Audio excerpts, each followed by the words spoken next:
I remember the nurse's voice more than anything else. The exact lilt of it.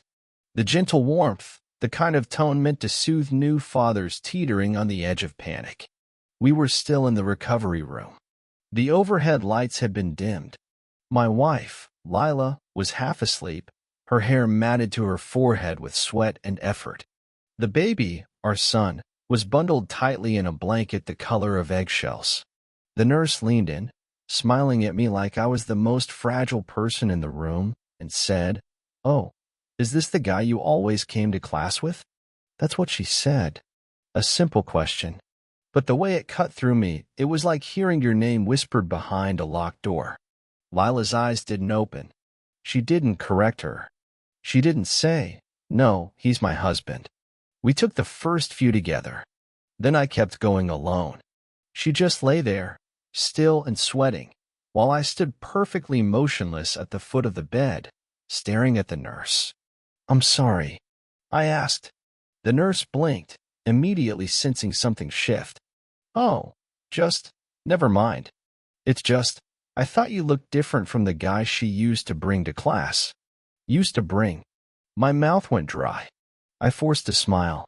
"Must be the mask," I said, tapping the surgical one still hanging around my neck. The nurse gave a little laugh and busied herself with something on the monitors. I sat down slowly beside Lila and stared at the baby. He was perfect. 10 fingers. 10 toes. A little crease in his chin that neither of us had. His skin was still blotchy from birth, his breathing short and irregular. And for the first time since she went into labor, I felt something icy creep up the back of my neck. Used to bring. I thought we were taking the classes together. We had, at first. 3 weeks of breathing exercises and diagram booklets. She always took notes like it was med school. I mostly just sat there, letting her correct my grip on the baby doll. Then work picked up. I had to miss one. Then another. She told me not to worry. That it was fine. That she'd keep going and catch me up at home. I believed her. Because why wouldn't I? It was one of the few things that still felt like ours. We'd been struggling for a while, not fighting, exactly, just drifting. Conversations had gotten quieter. The touches less instinctive. But I chalked it up to stress. Pregnancy. The world being what it was. Now I sat beside her, hand on her wrist, and stared at the boy sleeping in the bassinet. My son. The nurse's voice echoed again in my head. The guy she used to bring. I waited until she left the room. Lila was still dozing, so I stood and went to the window. The sky outside was gray, the kind that hangs over a hospital like a second ceiling. I let my breath fog the glass and wiped it away with my sleeve. I wasn't going to ask. Not yet. Not there. Instead, I waited. Hours passed. Nurses came and went. Lila stirred, held the baby, cried a little. I held him too. Or tried. I kept looking at his eyes. The color was still shifting, babies are like that. But there was something else I couldn't place. A certain tilt in his brow. Something that didn't feel familiar. I hated myself for thinking it. By nightfall, she was more awake. The epidural had worn off, and she asked for ice chips in a voice too soft for who Lila used to be. I gave them to her, brushing her hair back. "You were amazing," I said. She smiled faintly. "You were here?" That was all. Not thank you. Not I love you. Just you were here, like I barely made the cut. The next morning, after I brought her breakfast from the cafeteria, I asked, "Who did you go to class with?" Her eyes flicked up, just for a second, then back down to her tray. "What do you mean?" The nurse asked me something weird, I said casually, even as my chest was starting to cave in. She thought I was someone else. She said, "Is this the guy you always came to class with?" Lila set the cup of juice down a little too quickly. It wobbled. She must have been confused, she said. I nodded slowly. Yeah, probably. But I watched her. The way she avoided my eyes. The way her shoulders rose just slightly, her breath catching like it had somewhere to hide. Was there someone else? I asked, my voice level. And that was the moment.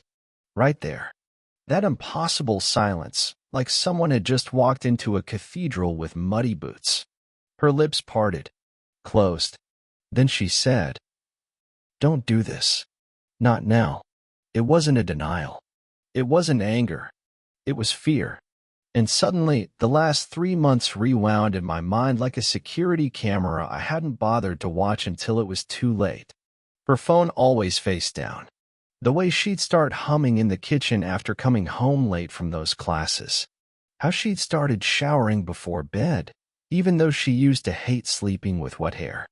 How she flinched visibly when I suggested taking maternity photos.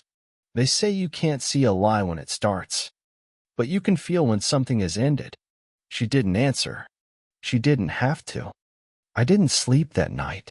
The chair in the hospital room creaked every time I shifted, and the walls felt too close. Lila drifted in and out, one arm curled around our son, while I watched them like a ghost standing just outside his own life. I stared at the baby's face, searching for mine in him, willing something familiar to show itself. A dimple, a wrinkle, a thread to tie us together. But he didn't look like me. Not the way I imagined my child would. Not the way my brother's son looks like him, or how Lila's father used to say she had her mother's eyes. There was no thread here, no anchor, just a question hanging between us, and the way she refused to answer it. We didn't talk much in the morning. Nurses came in to check vitals. A lactation consultant arrived, polite but clinical, handing Lila a sheet of diagrams and charts. I watched her nod, answering each question like she'd already studied it all. Like none of this was new. Later, while she showered, I stepped into the hallway. The maternity wing smelled like warm plastic and artificial flowers. I sat down beside a vending machine and called James. James was my closest friend. Had been since college. He picked up after 3 rings, his voice groggy. "Hey, how'd it go?" There was a beat of silence when I didn't answer right away. "She's fine," I said. "The baby's healthy." "That's great, man. Seriously. Congratulations." Another pause. I stared at a packet of peanut M&Ms behind the glass. I could see my own reflection superimposed over it, sagging eyes, unshaven jaw. A stranger in a place he never belonged. "I think she lied to me," I said. James went quiet. Then, "What kind of lie?" I told him. "Not everything. Not yet. Just about the nurse." The question. Lila's reaction. The absence of a real denial. He let out a slow breath. "You don't think the baby's—" "I don't know what to think. You want me to come down?" I shook my head, even though he couldn't see it. "No, not yet. You want me to find out who she was with?" That made me pause, because the thought had already crossed my mind, hadn't it? A name, a face, proof, something to fight against instead of just floating in this gray space, unsure of what had already slipped through my fingers. "No," I said again, but this time it wasn't as convincing. When I went back into the room, Lila was awake. The baby was asleep in her arms. She didn't look up as I sat down. The silence between us was no longer peaceful. It was waiting. A silence with teeth. "Did you love him?" I asked. She flinched, just slightly, then shifted the baby and said nothing. That was enough. I didn't ask again. The next week blurred. We brought the baby home. Family came and went. Her mother stayed with us for 2 days and never once looked me in the eye. My parents dropped off food and told me I looked tired. Lila acted like nothing was wrong. She smiled for photos. Posted one on Instagram. "Welcome, sweet boy. We're so in love." I watched her scroll through comments as she breastfed him at 2 a.m., her thumb idly tapping little hearts next to congratulatory messages. Her body was here, but her mind had floated somewhere else, someplace I couldn't follow. I started noticing more. She had a new water bottle she carried everywhere, one I didn't recognize. When I asked where she got it, she shrugged. "Target, I think." The label on the bottom said a company I'd never heard of. A boutique gym in the city. She started humming again. The same low, melodic line she used to hum when she was stressed or infatuated.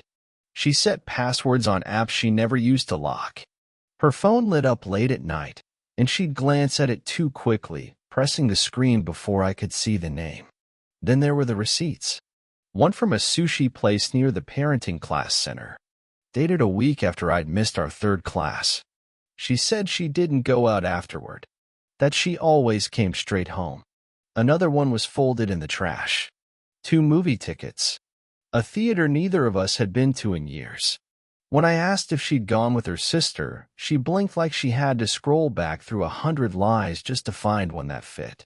Yeah, she said finally. Leah. But Leah lives in Texas now. That was when the facts stopped being coincidences and started becoming evidence. A week later, I did what I told James the first wouldn't do. I drove to the parenting center. It was a beige building tucked between a dry cleaner and a donut shop, barely big enough to notice. The kind of place we'd walked into laughing the first time, joking about how awkward we'd be holding fake babies in front of strangers. I stepped inside. The woman at the front desk looked up and smiled. Hi, can I help you? I hesitated. I was just wondering if I could get a copy of the attendance list for the newborn class last session. She raised an eyebrow. Are you asking on behalf of someone? I attended a few with my wife, Lila Monroe. She said she kept coming after I stopped. I just wanted to catch up. I missed a lot. She seemed to relax at that. Oh, of course. Let me see who her partner was. He might have signed in. Sometimes they do. I froze. Her partner? She pulled up a list on the computer and scrolled. Then she said the name out loud. And I swear to God, my vision tunneled. Because it was a name I knew. Someone I worked with. Someone who used to carpool with us on Thursdays. Someone who had a running joke with Lila about how bad I was at folding laundry. Someone I never once considered a threat. Until I saw his name, printed neatly on the line beside hers. It was Owen. Owen Carter. The name sat on the attendance log like a splinter under skin, too small to seem threatening until you really looked. Then it burned. I stared at the screen while the receptionist waited for me to say something. I didn't. I just nodded, thanked her quietly, and walked out the door into the blinding white daylight like someone stepping into snow barefoot. Owen. From my team. The guy who used to sneak donuts into morning meetings and quote the office until everyone laughed, including Lila. Especially Lila. I remembered a joke she once made in front of everyone. He'd made some comment about sleepless nights and diapers and she'd laughed, leaned in, and said, "Guess we'll be ready when it's our turn?" Huh? Everyone had laughed, including me. It wasn't funny now. On the drive home, I played back every conversation, every Thursday carpool, every time I dropped her off early near the city while Owen just happened to be around.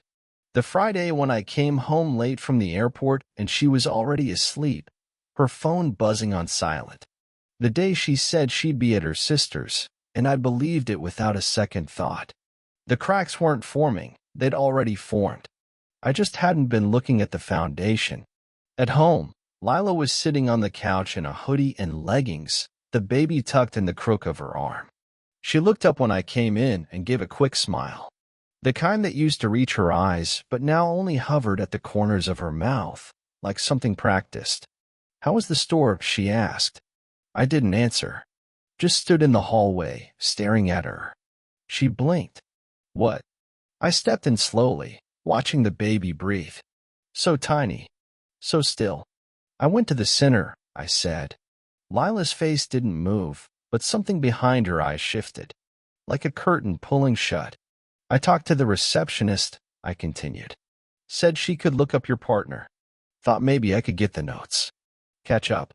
Her hand stiffened on the baby's back. She said your partner's name was Owen. There it was. Said. Released. Named. I'd opened the box. Lila looked down, avoiding my gaze, and for a long time she didn't say anything. The silence stretched until the air between us felt too thick to move through. Don't, she said softly. Don't what? Not in front of him. I almost laughed, but nothing came out. Not in front of him? I repeated, "You mean the baby? The one that might not be mine?" Her breath caught. She looked up then finally, and I saw it. The shame, the fear, the resignation. She wasn't going to deny it. She wasn't even going to fight. "I didn't plan it," she said. "I know," I said. "That's what makes it worse." She pressed her lips together and adjusted the baby in her arms. I wanted to scream, to shake her, to throw something just to break the sick, calm rhythm of her pretending this wasn't already done. "How long?" I asked. Her mouth opened, closed, then quietly, "A few months." "Before or after you got pregnant?" Another silence. Another answer I didn't want to hear. "After." I nodded. "And the baby?" "I don't know." And that was the worst part, because neither did I. The next few days became something else entirely. We were no longer a couple. We were two people orbiting a child, careful not to collide, careful not to speak unless we had to. She slept in the nursery with the baby, and I took the couch. We spoke only in fragments. "Can you grab the wipes?" "Where's the monitor?" "Did he eat?" I started watching her, not just for signs of deception, but for any sign that she regretted it, that she felt it, that it haunted her. But mostly, she just seemed numb, quiet, like she'd buried the version of herself who betrayed me so deep that she didn't even have to lie anymore. She just had to pretend she didn't recognize what she'd done. But I did. I saw it in everything. I found an old group photo from our company retreat last year, the one before the baby. Owen was standing beside her, slightly too close, his hand grazing the small of her back. Lila was laughing, head thrown back, mouth open, and I remembered looking at that photo when it was first posted and thinking how good she looked. How happy. I hadn't seen myself in that picture at all. She'd cropped me out. I needed clarity. Something hard. Something unshakable. So I ordered the test. It came in a discreet box, the kind meant for people too ashamed to admit they need it. I didn't even tell her. Just waited until she was in the shower one evening, tiptoed into the nursery, and gently swabbed the inside of the baby's cheek while he slept. He barely stirred. I held that cotton swab like it was a piece of dynamite with the fuse already lit. Sealed it. Sent it. Waited. 3 days. Then 5. Lila must have known. She didn't ask. Maybe she was hoping I wouldn't go through with it. Or maybe she didn't care anymore. On the 6th day, the email came. I stared at the subject line for a long time before opening it. Then I read the result. Then I read it again. And again.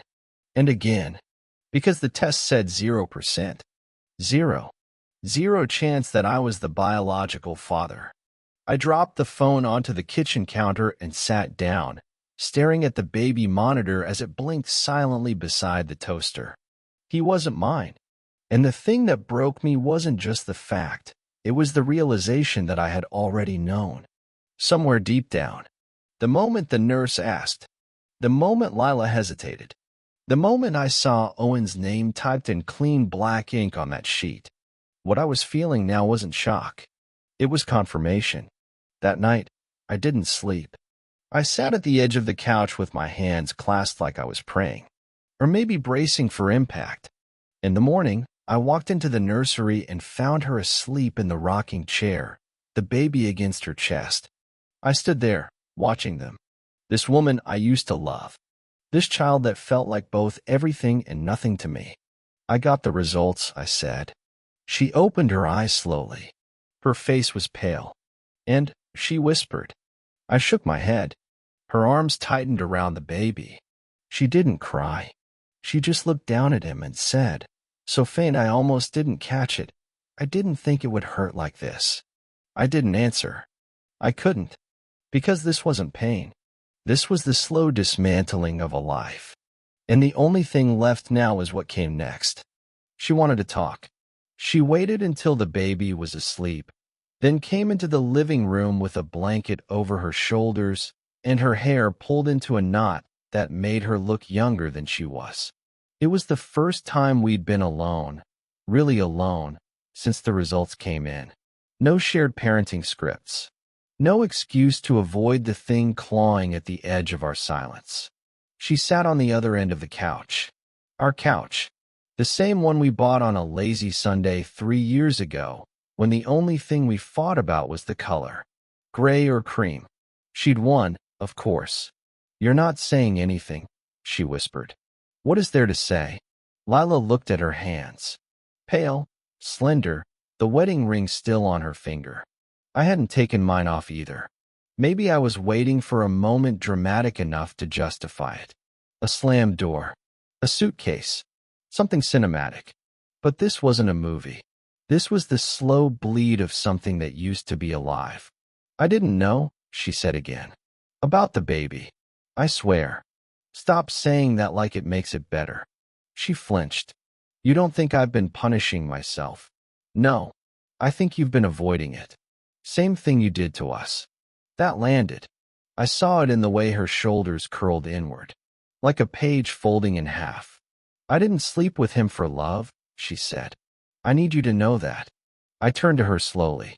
"What did you do it for?" The pause was long. I wanted to feel like someone wanted me, like I hadn't disappeared. I laughed once, bitter and involuntary. "You were pregnant. We were building a life. How much more visible could you be?" She wiped her cheek, but no tears had fallen yet. "It wasn't your fault," she said quietly. But that only made it worse. Like she was trying to pin it on the void between us, not the man who'd stepped into it. "Owen knew," I said. She looked up, confused. "From the moment you got pregnant. From the moment the test came back. He knew it could be his." Her mouth opened, but I didn't let her speak. He didn't say anything. He came into work every day and shook my hand like nothing was wrong. Sat beside me in meetings. Ate lunch at the same damn table. I leaned forward, elbows on my knees, staring at the carpet we once spent a night picking lint out of during a snowstorm, laughing like idiots. That felt like another life. "You know what that makes him?" I asked. She didn't answer. "It makes him exactly like you." I didn't go to work that week. I told my boss I needed time, and he didn't ask questions. Maybe he'd heard something already. Rumors have a way of getting out, especially when they're true. Owen hadn't shown up either.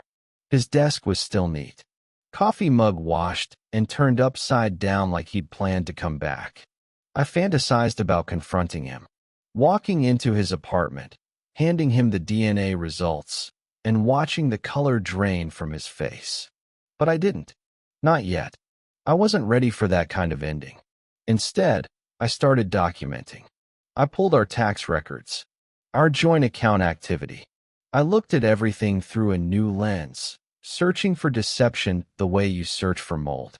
Not what you see, but what's beneath the surface. She'd been careful. Nothing obvious. But the parenting class? She paid for both of them. His name listed second. Not as a guest, but as Partner B. I stared at the invoice. Partner B. She didn't even change the label. Later that night, I heard her on the phone in the nursery. Her voice hushed. I moved closer to the door, standing just out of sight. "No. He knows." "Yes." "The test." "No. I haven't told anyone." "I won't." Her voice cracked. She sounded like someone trying to hold on to both ends of a rope as it unraveled. I didn't need to hear the other voice. I knew who it was. I waited until she hung up, then stepped in. She jumped. "Was that him?" I asked. She didn't answer. I crossed the room and stared down at the baby, asleep in his crib. His mouth opened slightly in his sleep, like he was about to cry but hadn't decided yet. "You're protecting him." She shook her head. "I'm trying to protect all of us." "No," I said. "You're trying to pretend this is still a family." She looked at me then, really looked. "What do you want me to do? Kick him out of the city? Change our name? Pretend none of this happened?" "I want the truth," I said. "Not the version you've rehearsed." Then, quietly, almost to myself, "I want to know who you were with when I was picking out nursery paint." She didn't answer. She didn't have to. The next day, I met Owen. I waited for him in the parking garage beneath our office building. Not dramatic, just practical. I stood beside my car and watched him walk in, briefcase swinging, phone in his hand. When he saw me, he froze. I didn't speak right away. Just let the silence chew at him the way it had chewed at me. "I know," I said finally. He opened his mouth, but I raised a hand. "Don't lie. You're not fast enough." He closed it. I stepped closer. "You sat in a room with me, ate lunch with me, knew you could be raising a kid that wasn't yours, and said nothing." He looked like he wanted to cry, or run, or crawl into the floor. But he didn't. He just stood there, nodding slightly. "I was going to tell you," he whispered. When he started calling you Dad?" Owen flinched. I stepped back. "I want you out," I said. "Out of where?" "Out of our lives." His voice cracked. "He might be mine." I smiled, cold. "But he's not. And now that you've lost the only reason you had, you're nothing but a shadow." Owen looked like he wanted to argue, but he didn't. He just turned and walked away.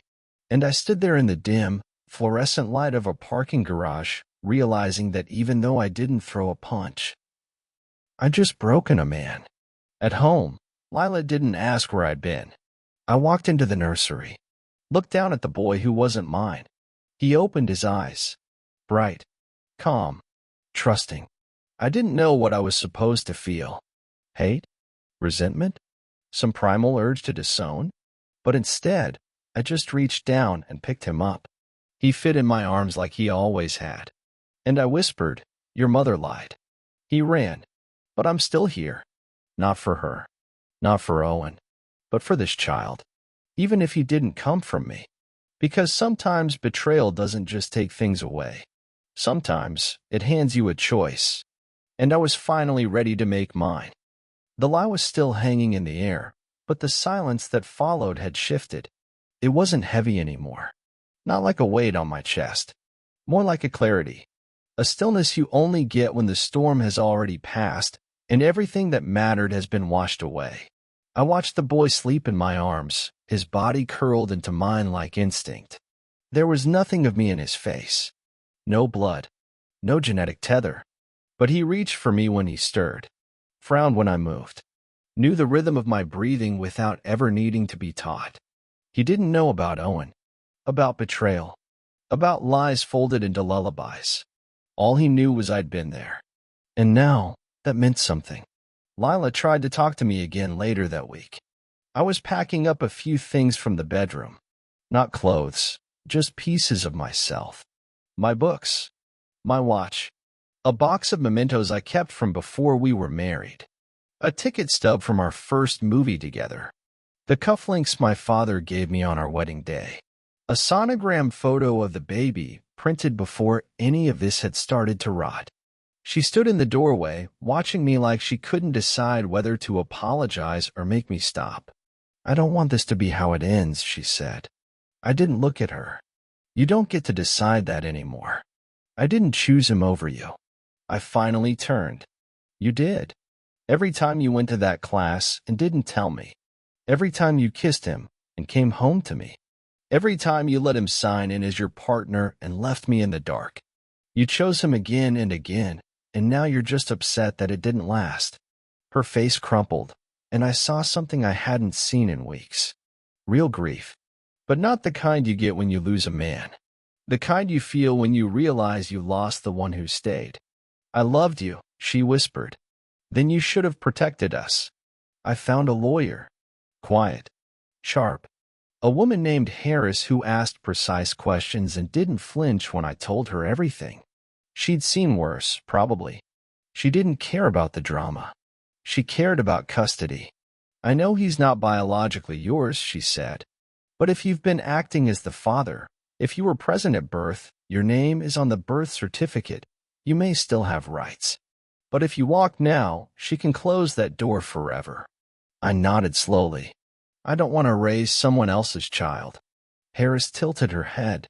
But I don't want him raised by her alone either." She leaned back in her chair.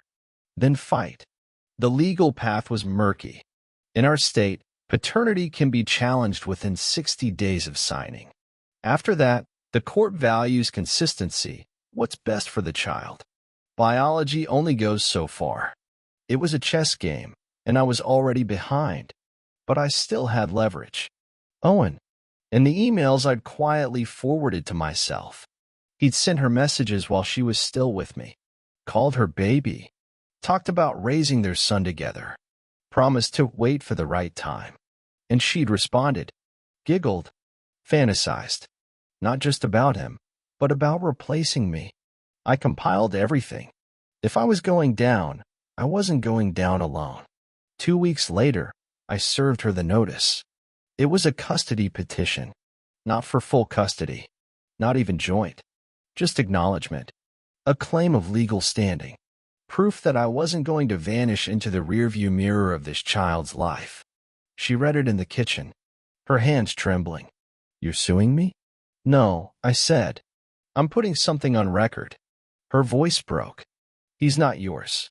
No, I agreed. But neither is he Owen's. And I'm the one who changed every diaper for the first month.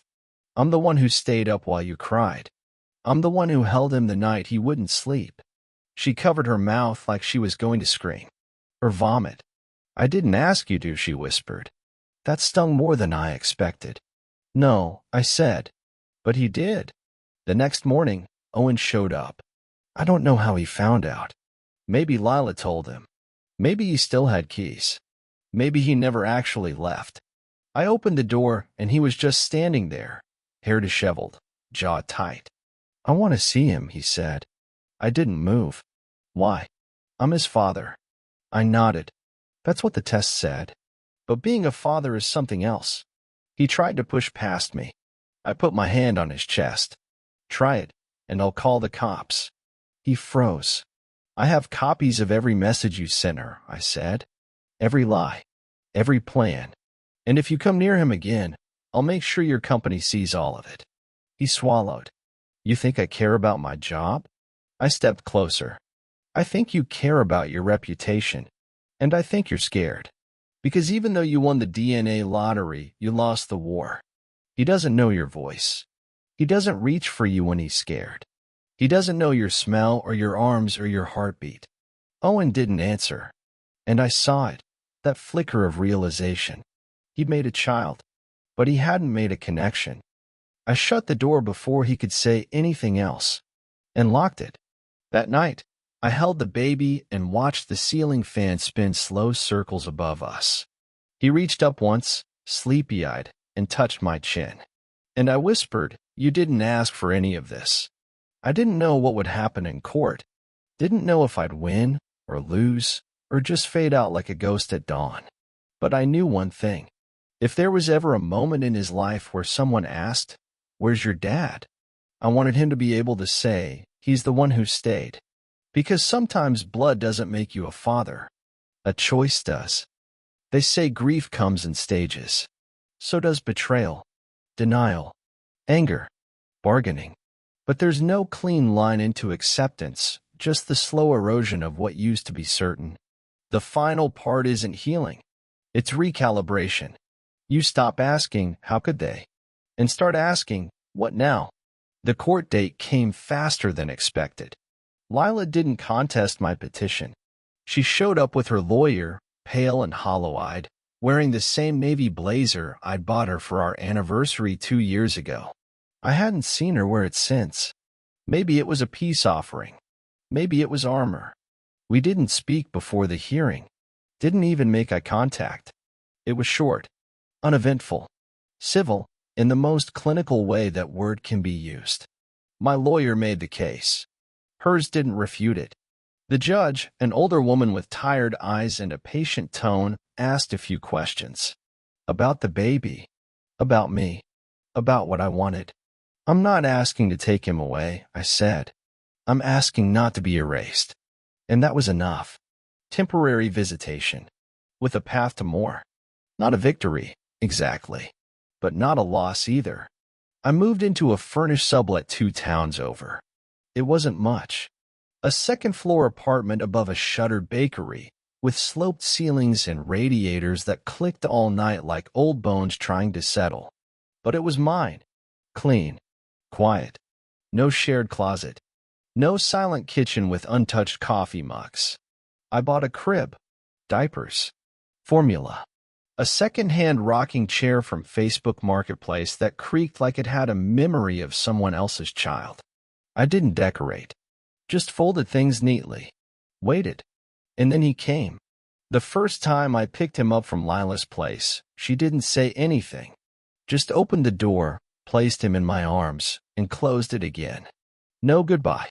No instruction, just an exchange. Transactional.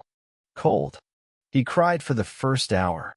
Not the wailing kind, just confused whimpers, the kind that make your chest ache in a slow, gnawing way. But then I turned on the white noise machine we used to use in the old house, and he went quiet.